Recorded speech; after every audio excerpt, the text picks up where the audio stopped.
Já estamos praticamente na metade de janeiro e neste mês temos duas campanhas ativas. O Janeiro Branco, em favor da saúde mental, e o Janeiro Roxo, que é em combate à hanseníase. E para falar um pouquinho mais sobre essa doença, viemos até aqui a maternidade Nossa Senhora Aparecida, em Fazenda Rio Grande, para conversar com a doutora Ana Paula, que é médica especialista em pele. Confira. A hanseníase é uma doença e deve ser tratada, não tem como a gente postergar o tratamento. Quanto antes iniciar o tratamento, melhor é. Ela é causada por uma bactéria, ela é evitável. Tem uma vacina que a gente toma lá quando é bebezinho, que é a BCG, que ela imuniza parte da população contra a hanseníase. Porém, ela depende de uma imunidade da pessoa, de uma imunidade celular da pessoa. Então, algumas pessoas tendem a desenvolver a doença, outras não. Quando tem um doente na família, geralmente a gente orienta que os outros familiares do convívio tomem novamente a BCG, mas isso tudo com orientação médica. E o tratamento também tem que ser médico. Existe tratamento hoje em dia, é disponibilizado pelo SUS, não tem custo nenhum, mas o paciente precisa pelo menos ter noção dos sinais e sintomas. Quem tem um diagnóstico dentro da família tem que pesquisar todos os outros familiares. É uma doença de pele, mas que pode se estender para os outros órgãos, como nervos também. A doutora também nos contou um pouco sobre os sintomas da hanseníase e como ela se desenvolve no nosso organismo. Eu paro de sentir sensibilidade ao tato, sensibilidade à dor, desperta uma alteração, e quando tem algumas manchas, geralmente as manchas são de cor mais clara, a gente chama de hipocrômica, mas cada paciente é variável. Tem alguns pacientes que fazem lesões hipercrômicas e um pouquinho mais coradas. Então, teve alguma mancha, notou que está com diferença de sensibilidade nessa mancha, que não está sentindo quente ou frio, não está sentindo dor ali nessa região, pode ser sim hanseníase, não significa que é. Existem outras doenças que também confundem um pouquinho, mas não significa que não possa ser. Se sentir, por exemplo, um caroço ou um cordão, geralmente o paciente que tem a hanseníase fala que sente um cordão.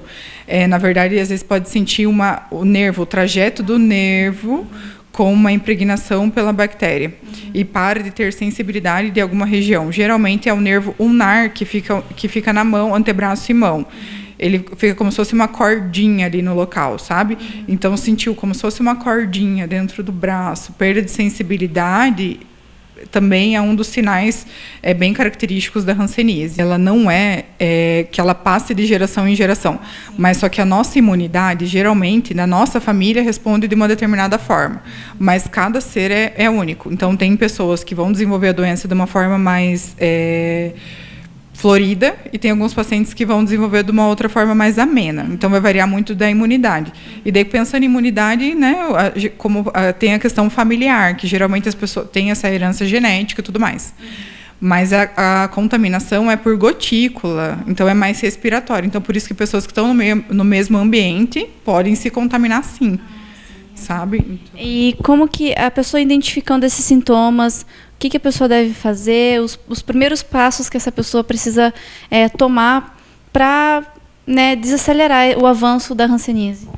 O primeiro passo sempre é a prevenção, né? Então, sempre tentar evitar estar em contato direto com pessoas que têm o histórico, o micro-organismo, nem tanto o histórico, mas estão em atividade da doença. A partir do momento que tem tratamento, que já está tratando, a pessoa já não transmite mais. Só que se a pessoa está sem tratar, ela transmite. A pessoa que já está curada não transmite mais não, sabe? Mas quem não terminou o tratamento tem a chance de transmitir. Então, primeira coisa, cuidado, né? A questão de transmissão.